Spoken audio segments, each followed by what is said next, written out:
Okay, let's begin.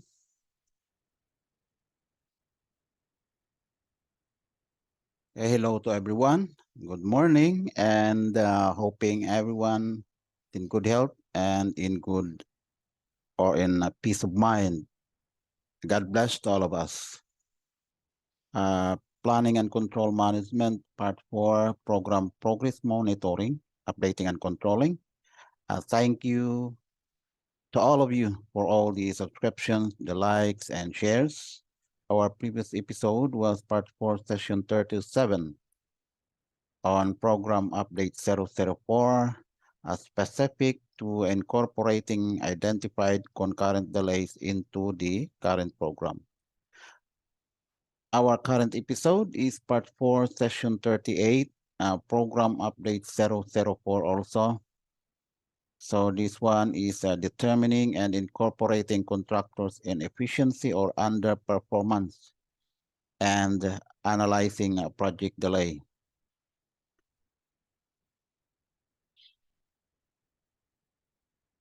Okay, our objective here is to demonstrate how to determine and incorporate contractors' inefficiency or underperformance and analyze a project delay. Actually, this is, we have already done this in our previous episode, but we have to do this because in every update, we have to execute this one as a required process in updating the schedule until it is completely finished up to the closeout.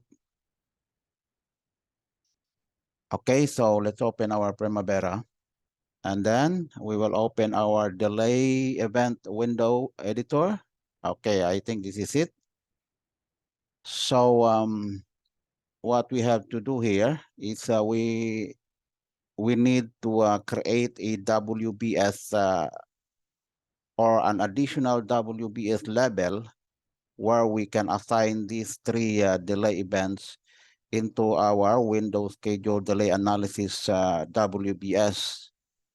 Okay, so we will add it WBS. So let's go to WBS.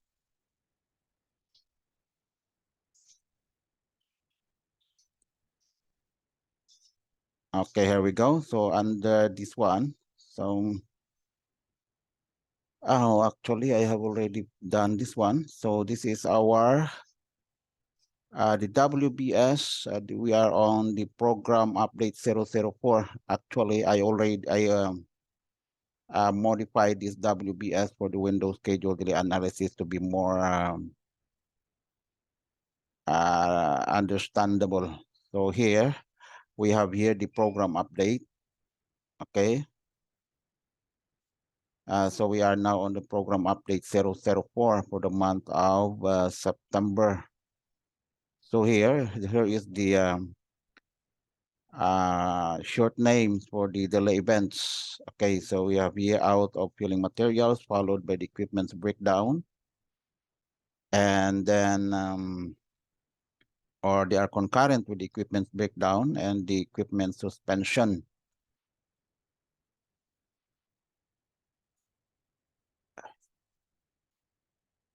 Okay.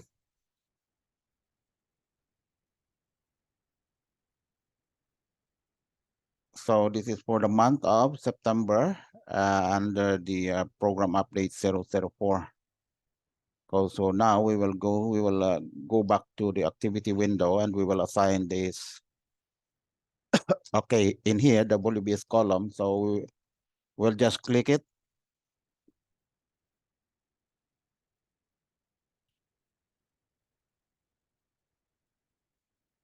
Okay, so we will be assigning this WBS level under the Windows schedule delay analysis lower level under the out of filling materials. So let's double click this one. Okay, so there we go.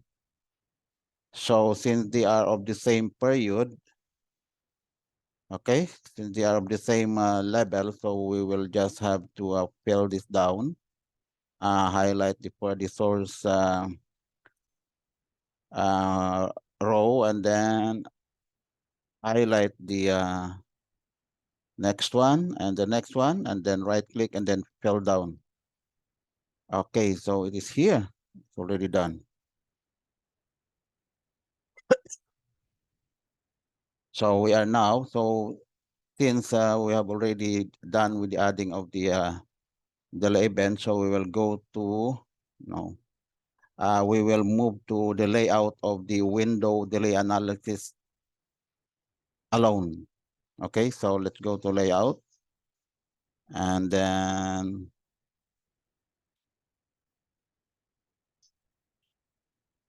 okay, let's click this yes. Okay, and then we will find for what? We will find for the Windows schedule delay analysis report and then apply. Okay, there's none, so we have to filter that. Uh, Customize, and then we'll go to filter, Windows schedule delay analysis, and then let's modify it. And here WBS should be under the this one, right? Because all of them, we have to show this, all of them. Okay, and then apply. Okay, here we go. So this window shows only all the items for the window schedule delay analysis. So in short, mostly for all the delays that occurs in our projects, it is those are all reflected in here, except for these two items, which are there is no delay on this one, only for a reference purposes that we can compare the at completion duration. Okay, now here, okay, let's move one by one. We have to fill up everyone here. So available float, that is 0. The period ECD is 346. Window delay, total of 5, 10, 5. So we have here our window delay. We have already a total of 41 days. Okay, but if you look at our, if you total all these class of delays, it will also come up to 41. So 16 plus 20 will give you 36 plus 5 equals to 41. Okay, now this one, and this is the total for the the non-excusable or non-compensable, compensable. These are the total numbers. So if you sum up this, all of this, it will give you 16. If you sum up all of this, it will give you 20 and 5. So at least we have already all the records, detailed records for the classifications of delays with the corresponding cost. Okay. So the claimable cost here is this one. Now we'll go to the course of action. So what shall we do need in here? So here, this is the concurrent delay.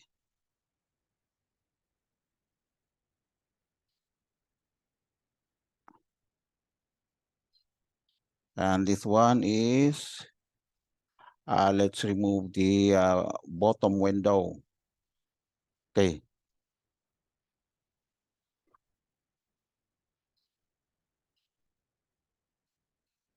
Okay. Now here, what should be our course of action here for the concurrent delays? Of course, always, it is very important, notification. Okay. Notify every details that you have in hand.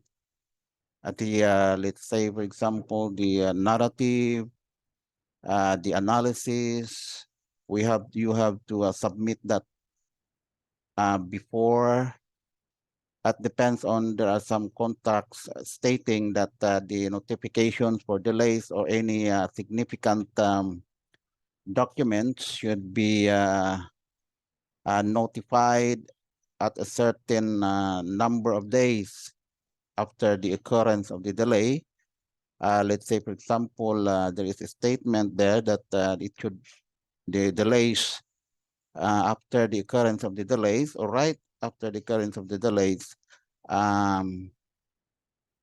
the notification should be or must be submitted on or before 28 days or on or before 25 days or anything else. Okay. So that is very important, because when we go to the claim, there is an argument. There will be an argument if the notification is introduced late. Okay, so if you have done the proper way of submitting the notification, so there will be no more arguments from the other side or the other party. Okay, and also here, auto-filling materials. Okay, let's make this as simple, only for notifications and the equipment suspension. So this means they have to let's say expedite the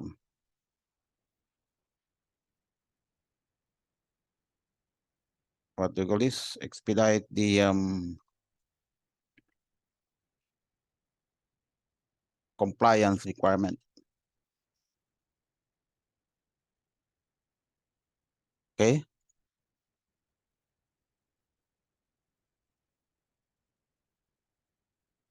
And here, this one, actually, this is already done. So out of billing materials and breakdown, so you have to also to notify the send a notification, and also the breakdown of equipments. Actually, it is already done. So we'll just put it in here as expedite repair of equipments. But actually, we are on a period of updating this, and the equipment is already repaired. And the only problem now here is the compliance, or the operational compliance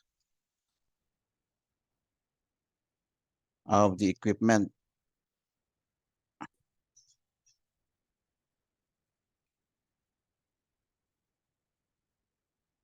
Or the equipment, let's change this here as the equipment operational compliance. Okay. Expedite the equipment operational, wrong spelling. Equipment operational compliance requirement.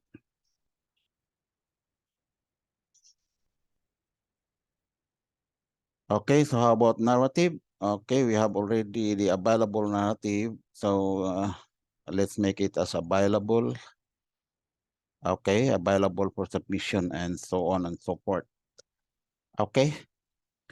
So we have already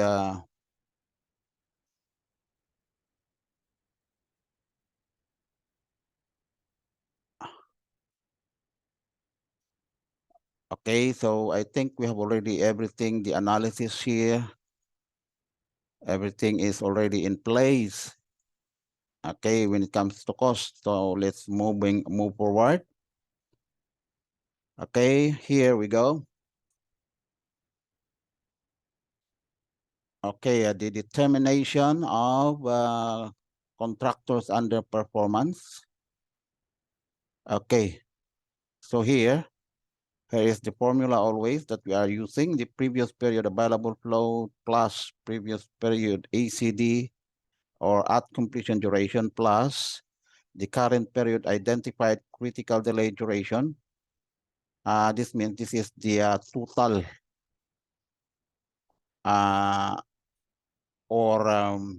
yes, the total duration of delays for a period. Okay, and then less the current period ACD or at completion duration, that is to be equal to the contractor's performance efficiency or the underperformance. Okay. Okay, here under the previous period available float, so it is 0. It is because we have no available float on our current period or previous period because it was delayed. There was a total float of negative 21. Okay, so if you look at our Primavera here, okay, so here we can see here our previous this was our previous period ECD, right? So our baseline, there is a delay of, or there was a delay of 21. So that means it is considered as a 0 available float. Okay, next, we have to add it to previous period ECD, which is 326. So if we will look at our window schedule delay or window schedule report layout, so the previous period ECD is this one. So this is our previous period, which is 326. So this is it, 326. So we will add more. Okay, for the current period, identified critical delay duration is 20. Okay, so how can we find 20? Okay, here, the 20 is this one.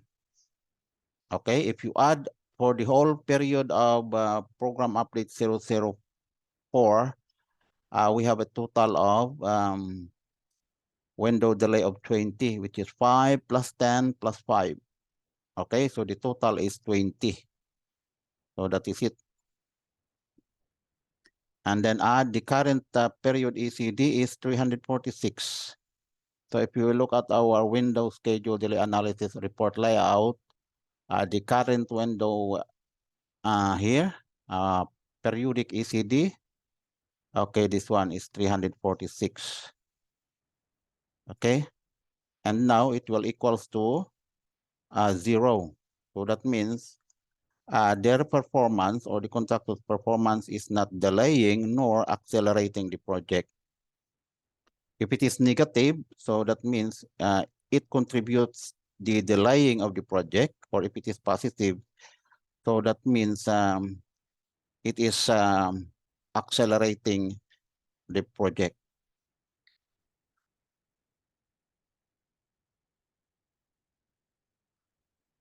So we don't need to add any delay for the, we don't need to, add or incorporate any delay for the contractor's performance efficiency because there is no delay.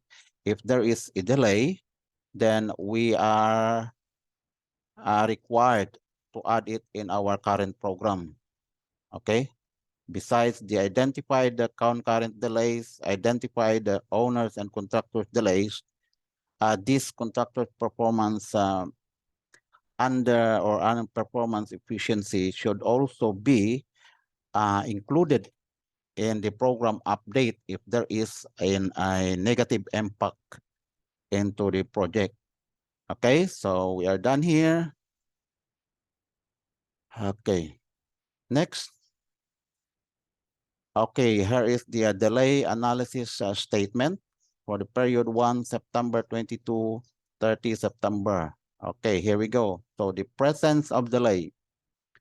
So excavation and backfilling work is still an ongoing and major activity which is apparently identified as the driving activity of the project longest critical path, causing the delay of current project completion milestones.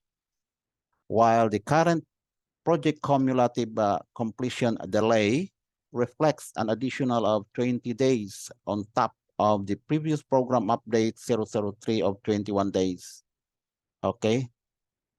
So that means this 20 days is added to the program update 003 of 21 days. So let's look at our program. So this is our previous program. So, oh, I meant this one. Okay, so the baseline program, the delay in there is 21 days. Okay, this is our previous program and this is our current program. So if you look at our Primavera, this is the 21 days, right? And this 20 days is this one, okay?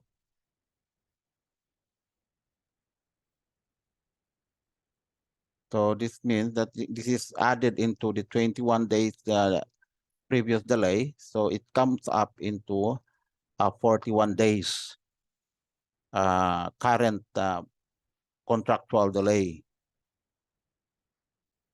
Okay, so to come up to a total of 41 days at the current delay status. Okay, next is we have referring to the delay scenario and the analysis. So meaning we have our delay scenario in our previous program and also our analysis. So the current project cumulative completion delay of 41 days, 20 days of which is an additional slippage considering the variance of current against the previous completion dates. Okay. So in which 20 days is evidently attributed as the identified delays caused successively by the 5 days shared or concurrent delay. So concurrent delay, of course, that is a shared delay by the owner and by the contractor. And here is the 10 days for the owner's delay and 5 days for contractor's delay. Okay, here you can find everything in here. Here, this is the concurrent delay. And here is the owner's delay and also the contractor's delay. With 0 contractors underperformance. Yes, of course, because we have already just calculated the underperformance, which is equals to 0. Okay, so hence, 3 delay events occurs in the current period. First is the shared or concurrent delay considered as a excusable and non-compensable. So meaning since the delay is concurrent, although the contractor is also delayed, but since the client is also delayed, so it is considered as excusable. Now, if the client has no concurrent delays with the contractor, so of course, the contractor is not excusable for those delays, right? But since the client is also having a delay in parallel with the contractor, so that means the contractor is given the favor of excusable delay. So that means the delay caused by the contractor will only be shouldered by them if the client doesn't have a concurrent delay with the contractor. But it is not compensable, of course. How could you compensate a contractor which is also um, occurs or incurs a delay for that period. Second, is the owner's delay considered as the excusable and non-compensable? Okay.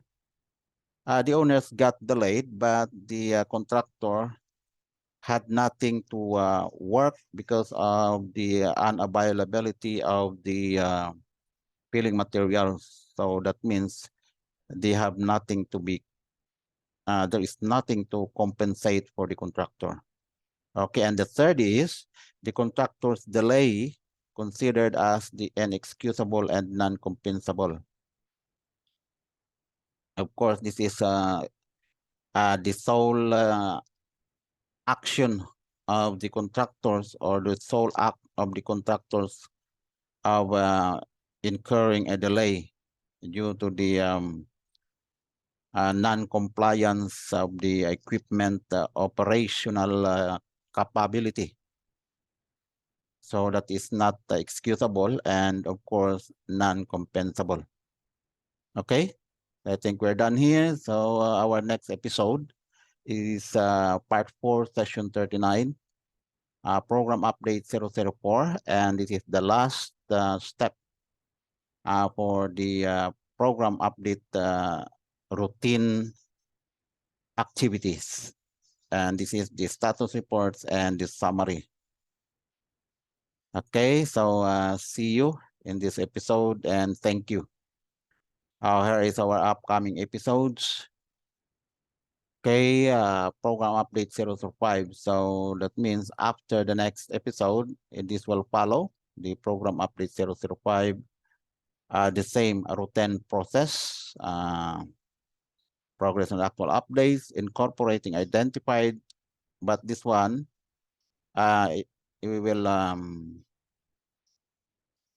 assume a scenario for the external delays, okay, into the current program, and then determine and incorporate contractors' inefficiency.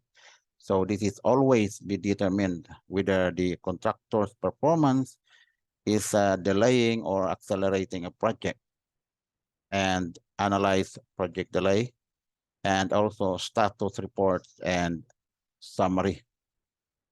Okay, so it's end of our session and God bless to all.